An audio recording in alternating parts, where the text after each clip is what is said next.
And this is us. And then we come. Something wrong.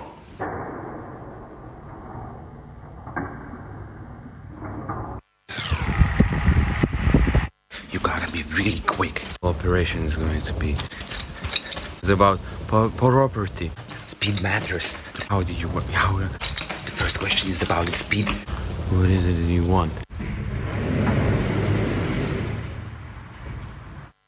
So you want to understand how this company works? I'm not angry. Let's get real. Anger is not cool.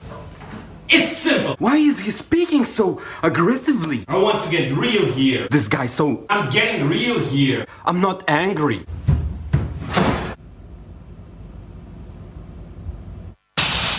There's no time for deeper discussion. How are you gonna do it? No. I'm really serious about it.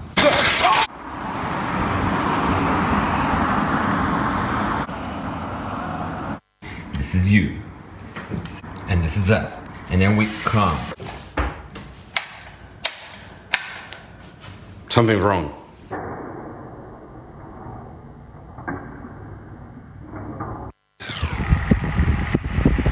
You gotta be really quick. Operation is going to be. It's about property. Speed matters. How did you work? The first question is about the speed.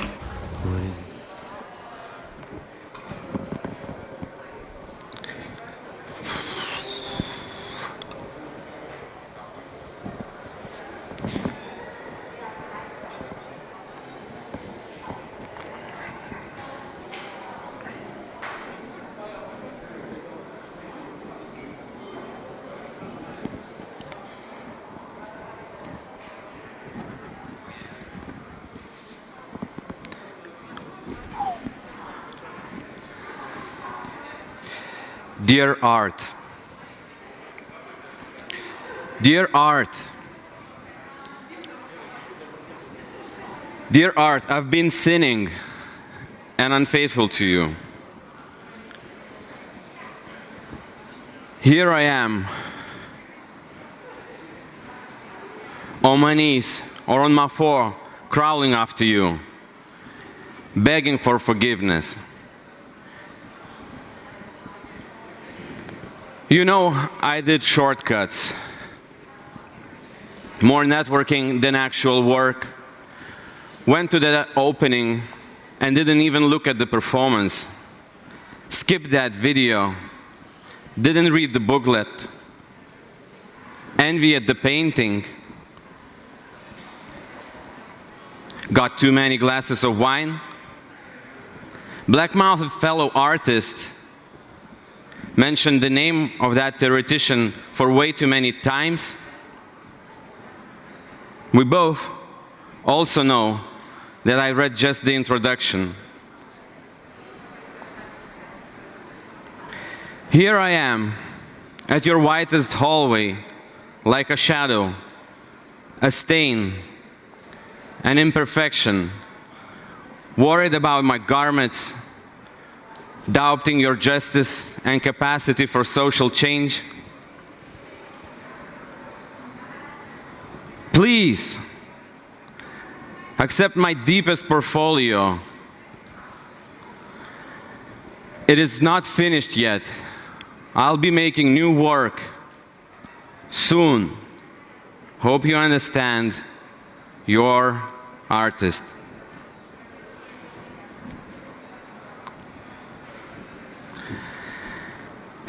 Well, you can give me a little round, like a kind of warming applause.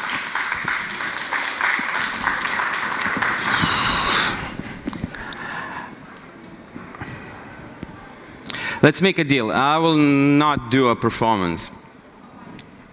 I'll tell you how to get to Venice Biennale. But first, I want to show you a little kind of advertising. And as a disclaimer, well, don't make any investment decisions on that.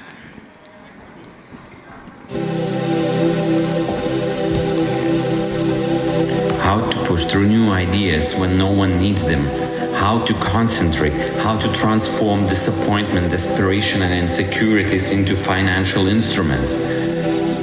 We at Prospect Revenge have a solution, an investment scheme which will turn your negative emotions into uber financial resources.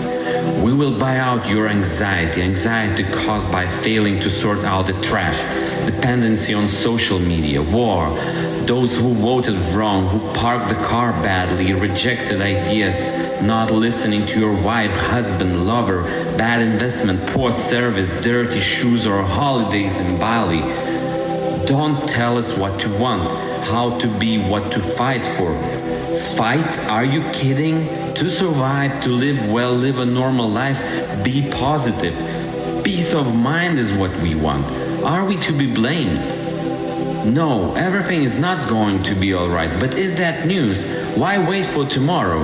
Accept who you are now. Acquire a revenge coin at prospectrevenge.com. Hold in your hand and your determination to act will grow.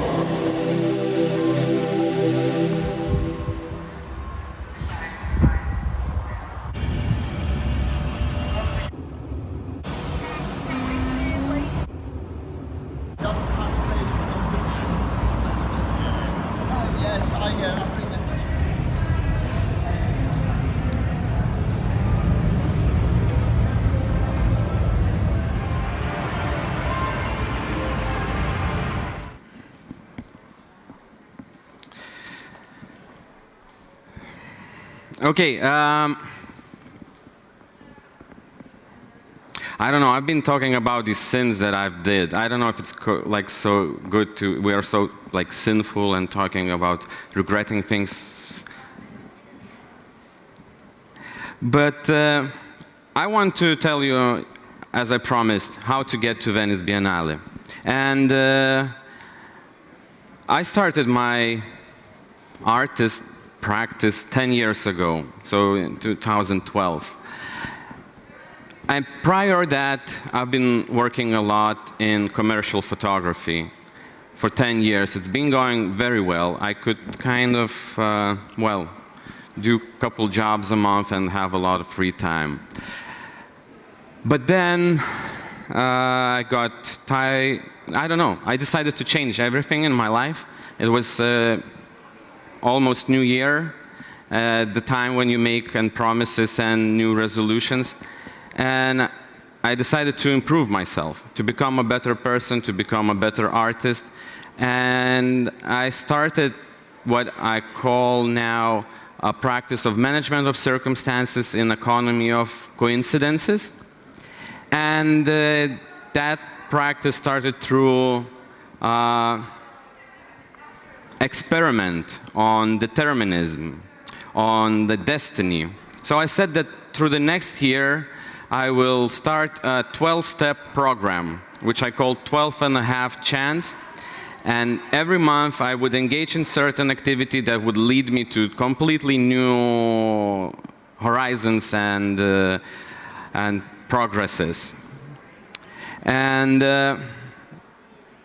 And I will quickly speak about this methodology, and you may also try to apply certain things in your lives and see where it gets you.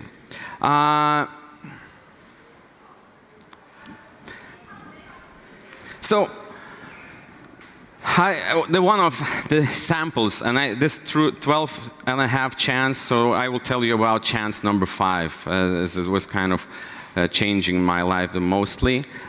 Well, I cannot tell like so, but so I said to myself that I will go to Kaunas, Lithuania, and there is Kaunas second city, and there is a zoology museum with stuffed animals, and there is a Kaunas Biennial now going on there. But it's a very peculiar place with a lot of like stuffed animals, and I haven't been there, so I said I will travel there on the first Sunday of next coming month, and I will meet a person who will tell me what should I do next in my life. And I go to Kaunas, and I bring with me this large format camera that you go undercover, and I place it, and I'm waiting for someone to come. And then I meet people, and I'm telling them that, you know, guys, this is special for me. this encounter is special for me, and I was preparing for this for a month, and we have the strangest conversations, and one of the person I've met was a shoemaker, and I decided that I'm gonna ask him to make me a pair of shoes. I didn't ask for any design or anything, etc. So he just asked, "Could you make me a pair of shoes?" And then he did me a pair of shoes. The shoes were called Chance number 5, and then I decided to open a shoe store in Helsinki next month as another chapter, and I opened a shoe store, Chance number 5, where there was one pair of shoes and pictures of people who I've met in that museum. The shoes he made were, he did them, they weren't kind of super big. They went like 46 or 47, and then it was kind of difficult task to try to find a person who would like them and who would be willing to buy them. But at the end of the day, I met, there was a last person who came, he was super big, and he liked the shoes and he acquired the shoes, and that's how the one thing led to the other. I'm not going to talk about all the things that happened through that year, but it started to work me professionally. Suddenly curators got interested of what I'm doing here, what's going on, and in the 6 months I was proposed some shows that I could not have imagined. I was invited to participate in a show in the Contemporary Art Center, which was a very big thing for me as a kind of student back then. I wasn't yet a student. Well, I was, but then I stopped. Anyways. So I started messing up with my life as much as I can, and then as a response, life started messing with me. So I started looking in the ways the chaos or the order is describing our lives. And then I ran into a book on pataphysics,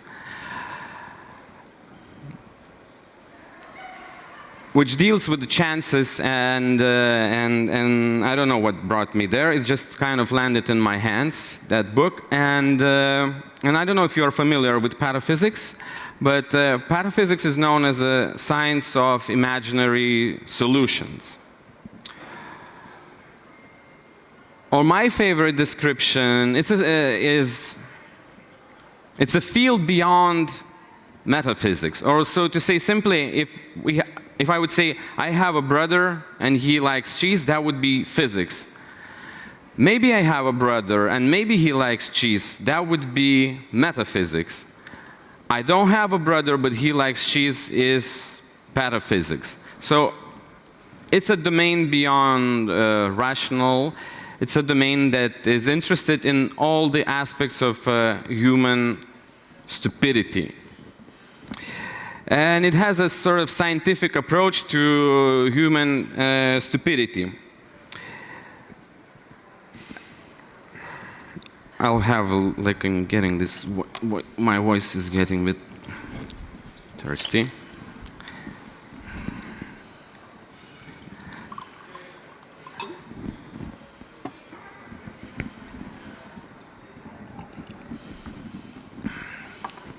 Thank you.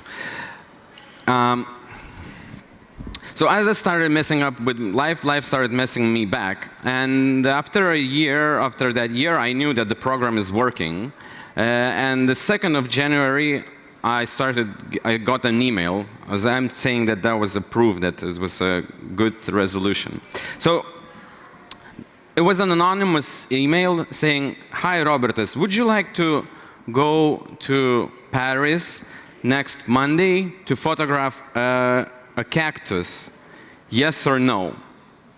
So I write yes, and then I receive the tickets, and I'm in a couple of days heading to Paris. And pataphysics is a French invention, and by Alfred Jarry, a writer from 19th century. And it's practiced through societies and institutions such as Collège de Pataphysics, the Collège de Pataphysique in Paris.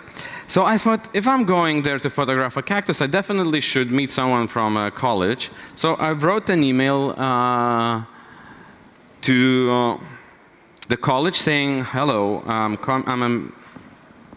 working in management of circumstances in economy of coincidences. Would there be, by a chance, someone who I could meet? And now I am realizing that it was very rare that they would respond in such inquiries. But surprisingly, next Sunday, I was meeting the college people in the College of Pataphysics. I've met the guy who's holding the crocodile. And actually, the head of a college at that time was a crocodile. There was a trained crocodile. And this is a Thierry Fouque. And the college is sort of semi-secret organization. And there are a lot of like these well-known people who were at a certain moment part of that. Or you can't be part, you can't quit once you are in. And now, there is Elizabeth also in the back who was there, and Umberto Eco. And anyways, so in the college I was invited to have this dinner, and I was invited to have a dinner. And the dinner was very simple, a glass of wine and some Greek nuts. And here on the table, you can see a brain model here. So while working on this program, I would obtain certain artifacts and objects, and artworks would happen as a side effects of what I'm engaged in. And one of these artifacts that I obtained was a brain model. And I said to myself that whenever I would go somewhere abroad, I would carry that brain model with me. And of course, I had it with me in the back in the college. And then we started talking about time with Thierry, and they explained to me that in pataphysics there is a separate calendar which is combined of 13 months, and what is January in this regular world is actually called décervelage. It's a month of décervelage. And décervelage is this word that is hardly translatable in English, but basically it means disembraining. So it was a great coincidence that I had that brain on the table. I thought I'm just gonna drop it on the table. It's gonna be funny. And it was very interesting that I had that brain. And then it appeared that they just published a book on all the disembraining practices, starting from trepanation in the Stone Age, where they would drill a hole in the head to let the bad spirits, through Renaissance, through Lev Trotsky brain measurements, etc., etc. So it's a separate department for all the disembraining practices. So it was this coincidence that made me think that, it became obvious during the conversation in that evening that we need to open an Institute for Pataphysics in Vilnius, in Lithuania. And now I'll kind of skip fast forward or fast backward to 1852. 1852. It's a year or like a century when the trains, the rails were moving the humanity towards progress. And like internet today, it was a very important innovation that changed everything. And Lithuania at that time was sort of part of Russian Empire, and And there was a rail connecting St. Petersburg and Warsaw through Vilnius. It was built in 1852, but it wasn't necessary. It wasn't necessary to build that rail. It was a caprice of an emperor. It was cool to have a rail, but it wasn't a tunnel. And the tunnels, I'm sorry, I think I forgot like something to say, but I'm talking about the tunnels now. So the tunnels was this, the miracle. And so the engineers were told to find a place on the road where they could build a tunnel, and they found one just beside Vilnius. But now, today, the rail goes around, and the tunnel is actually in the middle of the forest, and it's rather a cave. And in this cave, we founded the Institute for Pataphysics, VIP, if you like say, with Vilnius Institute for Pataphysics. So whenever you see VIP, it might be Vilnius Institute for Pataphysics. There was a special ceremony, of course, and people from all over, not all over the place, but distinguished guests were coming, and there was a ceremony, and marble board opened, and the Institute for Pataphysics Vilnius was founded.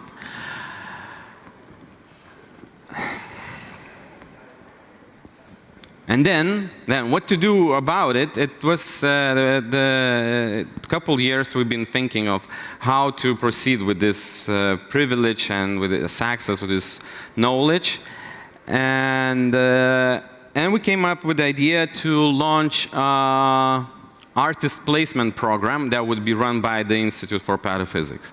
And the program was called Visioneers, or Visionaire. It's, So artist program run by Vilnius Institute for Pataphysics called Visionaire. And we started developing, so artist placement program, if I may, is invention of artist placement group back in the 70s with an idea that artists should be part of different industries, scientific development and economies. And so in that spirit, we sought collaborations with tech companies, IT companies, to place an artist in a tech company to get to know the technology and to come up with something new. That we don't ask any money, we don't ask anything, we just want to understand how does it work. So we started with the program with IT company called, well, not the IT company, the program, which was called Tuna Roll or a Nut. That's the application we started working on. And tuna roll or a nut is a palindrome. It's actually a word that you can read from both sides, as you may see. It's from tuna roll or a nut, or tuna roll or a nut. Amazing. And so we developed successfully the application. We had a launch in a Stedelijk Museum. And the application, I thought it was very kind of useless, but I'm sorry, I think I missed the slide. But it was an application that later on, a couple years later, I saw it, a million of copies of it. We invented, I may say, a digital fidget spinner. You remember these guys that you could spin on a finger? So we invented this digital version of that. And it was actually, well, later on quite successful could be quite successful in the market. So in this most absurd way, without trying to prove anything, we could, well, we did a digital fidget spinner. This is a little bit off topic. I added this slide. So like since we are here professionals mostly. So then what was happening on the brink, whether in art institutions or galleries, it was hard to understand where to place the things that I was involved in.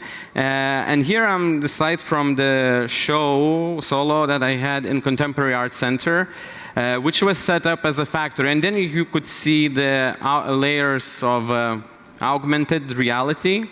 That before, well, metaverse, 5 years before metaverse, I mean, okay, going deeper into off topics, no, we'll later, I'll leave that for Q&A.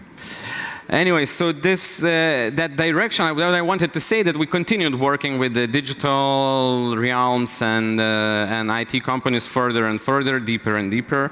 And this also started to appear in the exhibitions. So this exhibition was set as a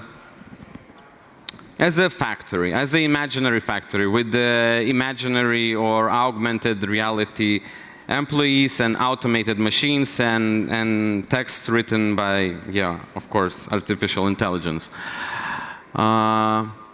Then, next to everything what was going on, there was a decision made that there should be another branch launched immediately that was called Autarkia. And Autarkia was a collaboration with genetical engineers. I wanted to develop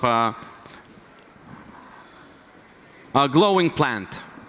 A glowing plant, or basically we would wanted to write poetry on the plants, with the kind of glowing plants. And of course, it's an idea from 18th century, and we found genetical engineers, and there's a nice scene of genetical engineers in Vilnius, and we worked with the plants.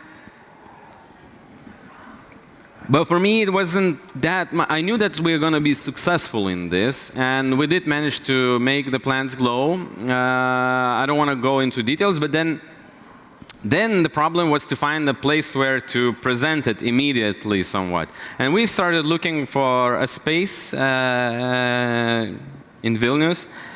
And then in the area that is kind of now, I don't know, in the area that used to be a secret Soviet space program factories, and there was a canteen which kind of suited our purposes, so we decided to rent it for a couple months to present the project and then wrap it up. But then suddenly, not suddenly, Autarkia, from being genetical engineer, changed to a project of social engineering. Autarkia became artist daycare center, social center, experiment on what the project space, what the gallery means, and what does it mean to be part of the community, and call it, well, we never called it anything as collective, but it served this purpose for many artists, and not only artists and different people. And then, of course, we started a restaurant that would keep the Autarkia means a self-sufficient system, economically self-sufficient system, and then we run a restaurant which is still running, and the artist daycare center is on already for 5 years and self-sustainable. Yes, so I mean it's a lot to probably I'm throwing at you. Sorry, but I'll be like finishing soon with this, or maybe next slide. So while developing this economy, we started looking at the way the value is created, and of course also into crypto world. Well, that was also from 2011, something that I've been investigating. And then, ladies and gentlemen, yeah, Revenge Coin. That was Revenge Coin, a project that launched in 2011. 18, and it's, well, now, of course, okay, yeah, it's NFT, and here I will stop because I want to invite Neringa, curator, with whom we are wondering what's going to happen in Venice. Neringa, please join me.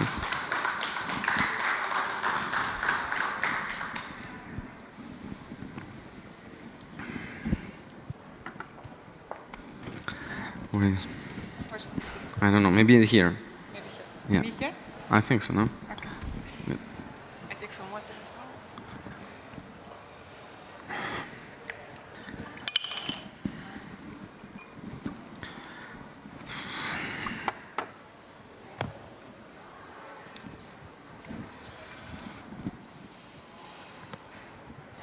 So, good evening, everyone. Good evening, Robertas. It was really interesting, a little intense, as you said yourself. And so I was just wondering, how do we continue? When I was listening to you, it felt like your project, Chance, 12 and a half chances, has never ended, actually. So there's a chain of chances, and it seems that one event led to another. And as you finished your presentation introducing Venice Biennale, so I was wondering if you feel that Venice Biennale is part of a chain, and yeah. So yeah, and how because of course I work with you on this project, and it seems to me that kind of a certain chance or intuition or these kind of things are very present into your overall creative work. Well, what I think, it's banal. I think what is important is to think of what does it mean to be free, and how do we make decisions. And I'm trying to understand whether it's conscious that I'm involved in, or whether it's inertia that just drives me in this flow of chaos, or whether there is order. But this is the further I think that so many things are exactly described by cliches and anecdotes, and I'm constantly looking also backwards on things that I'm doing, and on the hopes that we have as a society. Where are we going? And I think that it's important to listen to inner voice, to listen to your inner voices and to let them go and guide you. And that's what I try to figure out, where this sometimes someone would say irrational, I don't know what does it mean irrational, well, things that would not make sense to do brought me to, again, well, someone would say successful, I don't want to say end, but certain achievements. So in that sense, I want to embrace and encourage everyone to risk, there's nothing to lose.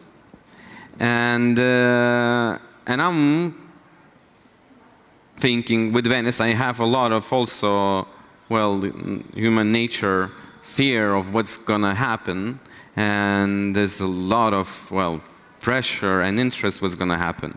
And I can tell you that I don't know, and you know that I don't know exactly what's gonna happen. And this project is based on being okay with not knowing, but trusting I don't want to say universe, but trusting in general, trusting that things are rather turning out okay. And okay doesn't mean the way I want.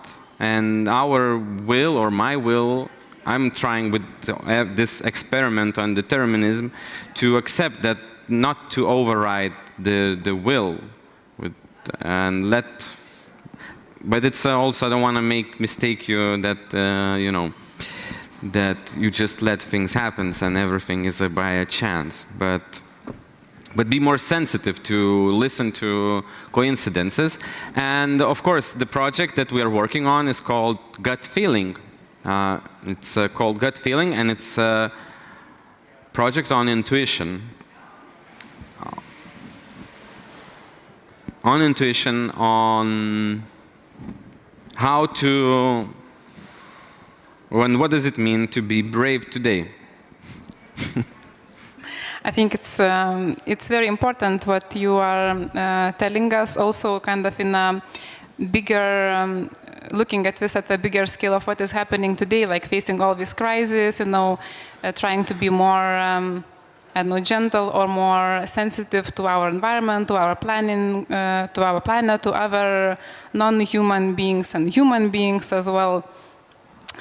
It also seems to me that humor occupies somehow important part of your creative work, and I was glad to hear that some people were also laughing during the performance today. So would you like to say a few words about humor? Well, I talked to a friend who's a professional comedian recently, and he told me that it takes a lot of pain for a good comedian. So you have to suffer a lot to be funny, or to understand how ridiculous things are. And I don't know if you can learn it easily. So humor is, I think, something that you can't easily explain, and has a lot to do with spontaneity and chances, and capturing the certain opportunities that come at you, at us. And so my favorite genre is like, how do you call it, tragicomedies. So I love the tragedy, and of course, I mean, we all love that. Yeah, I prefer comedies than tragedies, but you know, life is full of everything. Yeah, so we're jumping from topic to the topic, but somehow being around the project which is ahead of us, Venice Biennale, and looking back at what you did previously, it seems that there are so many different collaborations. You did so many projects collaborating not only with your fellow artists, but also with some business people and scientists and IT people. And in Venice, actually, we're founding, I will just say that we're establishing a half fictional, half functional fabric, which will produce a product from seaweed. So would you like to tell us a little more, and would you like to speak a little more about the kind of importance of collaboration in your practice and also in the project in Venice? Collaboration is tricky. Collaboration is tricky thing. I mean, it's recently we've been so embraced to collaborate, but then does it always work? It's like so much. It's so inefficient to collaborate. You have to make compromises. You have to bear other people in general. So I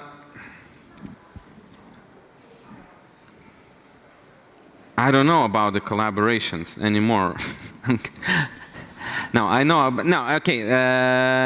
So that what I wanted to say, that I think that collaboration is an important thing, but you cannot take it for granted. And I always try to find a sort of deal in collaboration, like a kind of context or within parameters within which we all seek things that are good for us as different. So it's like not about uniting people for one idea, but it's rather finding people that we would be interested together and we could go along for a certain time, or as long as it is interesting, but we don't have to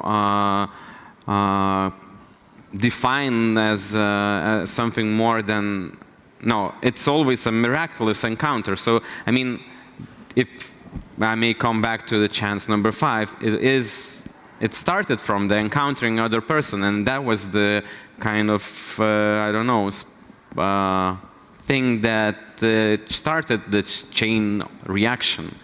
So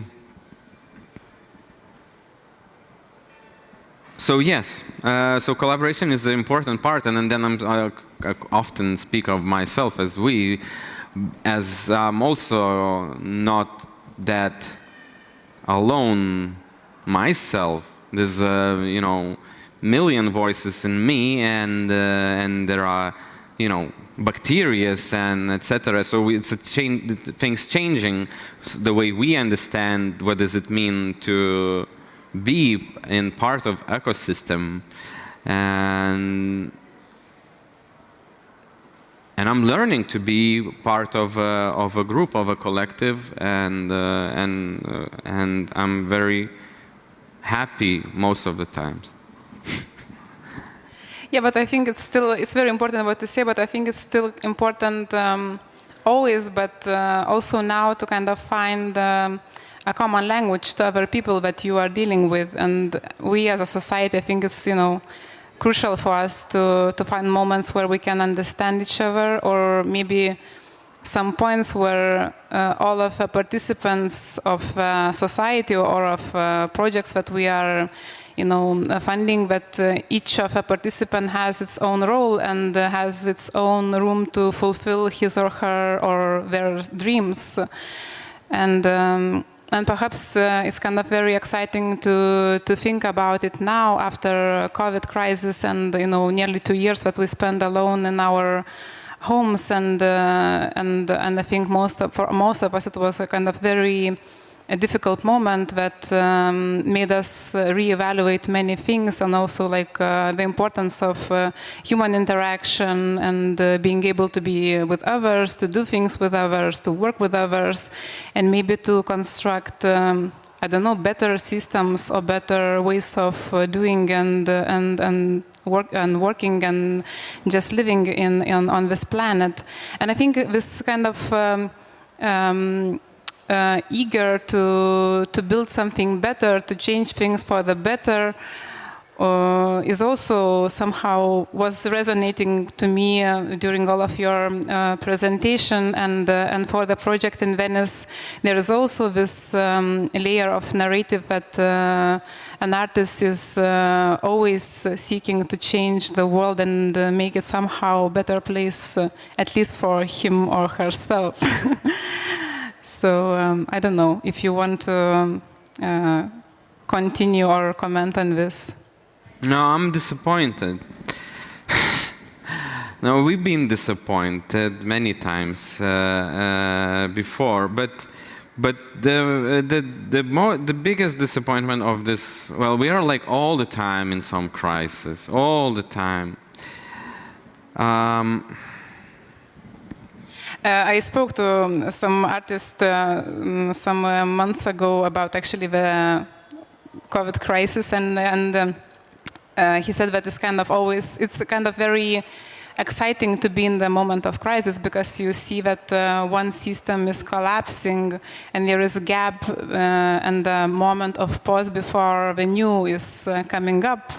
So there are many anxieties and anticipation and hopes, and yeah.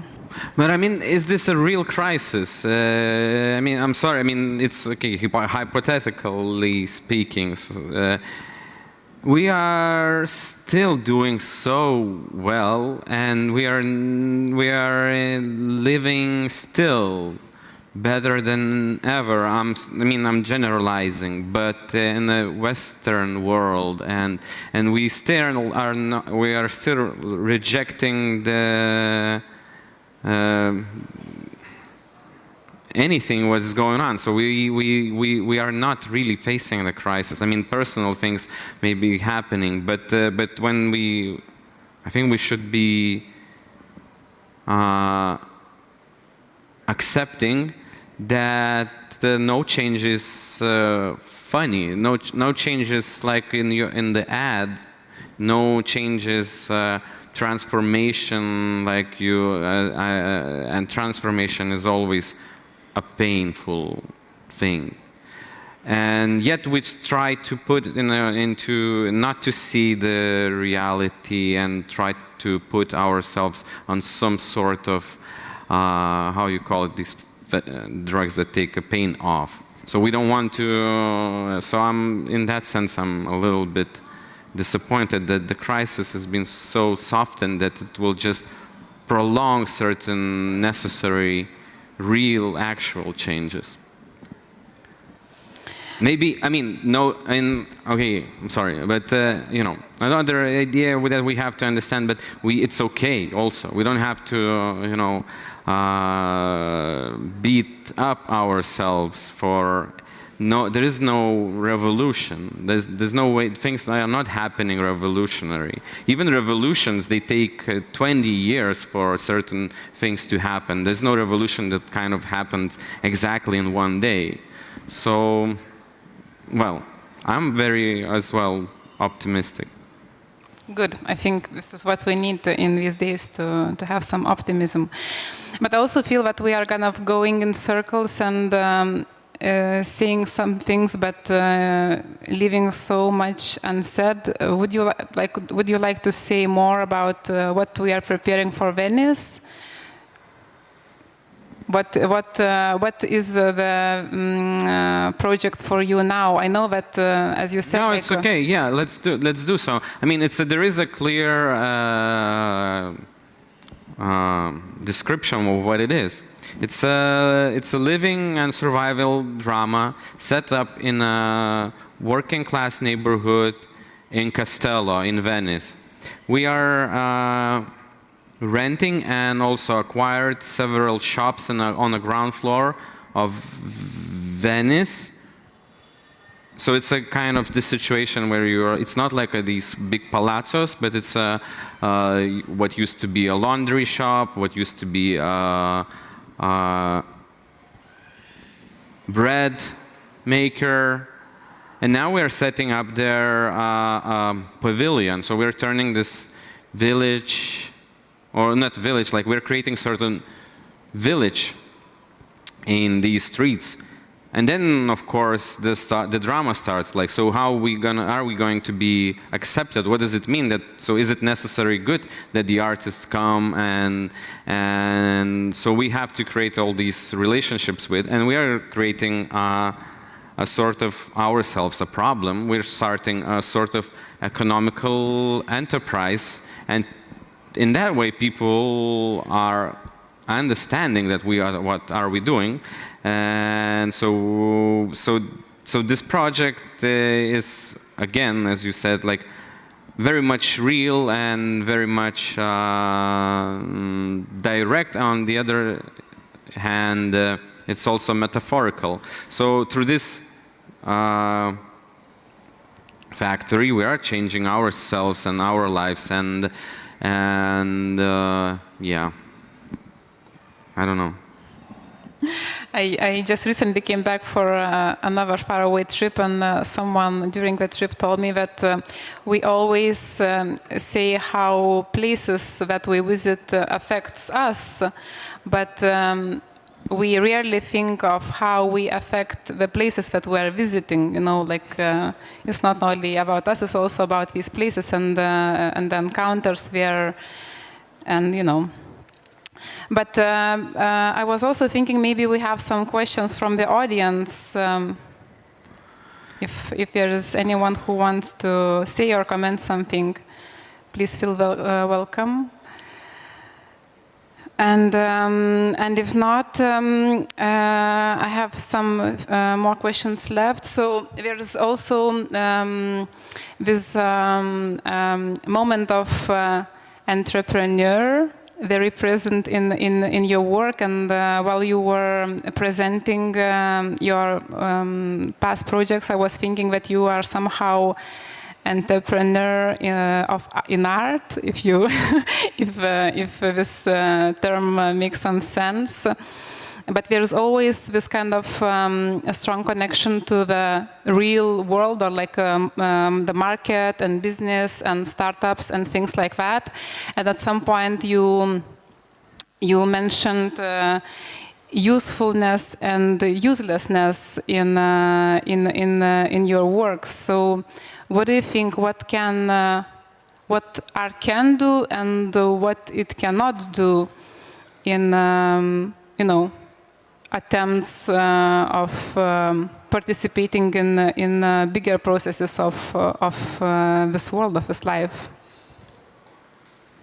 Well, I mean, there are like different ways to think about it, but what I'm trying to understand, of course, what am I doing here? You know, what does it mean to be artist? And you know, well, artists a lot of the times, like visual artists, they want to be some rock stars also secretly. But for me, this environment, or okay, I don't like this word neoliberal, but I'm trying to understand the way these processes and economics in a way define our lives, define not only lives but also artworks, and this again goes back to the question, you know, the motives, and I want just to understand better the urge to progress and to urge to improve things, and this is most present in the world of entrepreneurship. And this is where the human nature is also expressed very vividly. So, but then it's also narrowed down to usefulness, and usefulness is immediately putting a limit to the possibilities. So I'm trying to put these two things, the useful and the useless, against each other as in a kind of collider, and create energy out of these different contexts, and we're all, and it's our part of our human nature as well, like this. Okay, so in every decision you make, there is this rational and irrational, and yeah, so it's a vehicle.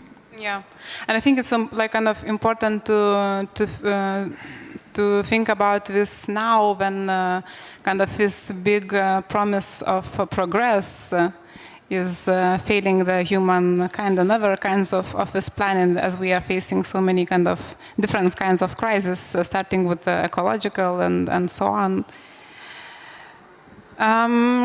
Still no questions. I kind of feel that we are running out of time, and I don't know, maybe the last question I have is, you are participating in this fair, presenting your work, so which was part of it was produced during the last lockdown, and I don't know if you like to say something about it, or.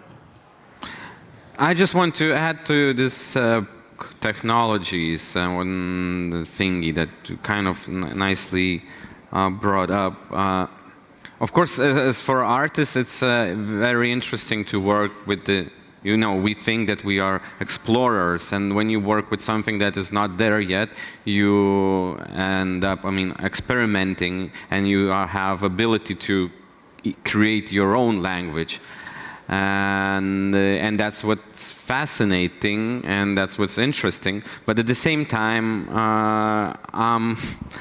I worked a lot as a kind of very pro-technological person, but then, I don't want to say, but I'm like, I don't want to say, but I'm a poet, obviously, as well. So, so now I'm as a person, like the guys that work in tech, they have these periods when you work, and then, so now I'm a lot neolithic. Like I'm not against the technology, but I try to look again at things and maybe differently, but in a very technological way. Okay. Well, creating NFTs, like, wait. Yes, and for me, if you made, this is also interesting as a sort of, what sort of impact it has on promises-wise. What does it promise if it's not only sort of aesthetics, but it's also is a powerful tool enabling a lot of people, and we still have to understand how we're gonna use it and what's so I definitely I'm there, but I'm not an evangelist for. I'm exploring, and I've been working with this field for some time, so it's just a curiosity. Not just, but it's curiosity. Curiosity is, I think, still. Curious. Let's stay curious. Let's stay curious. So thank you so much for being with us tonight. I invite you in advance to come and visit us in Venice. We are opening the pavilion on 21st of April in Castello. And thank you so much, and have a nice evening. And if you want to see the work of Robertas at the fair, it is presented at Vartai Gallery booth. I Please don't do visit, know which the number. Thank you so much. Thank you.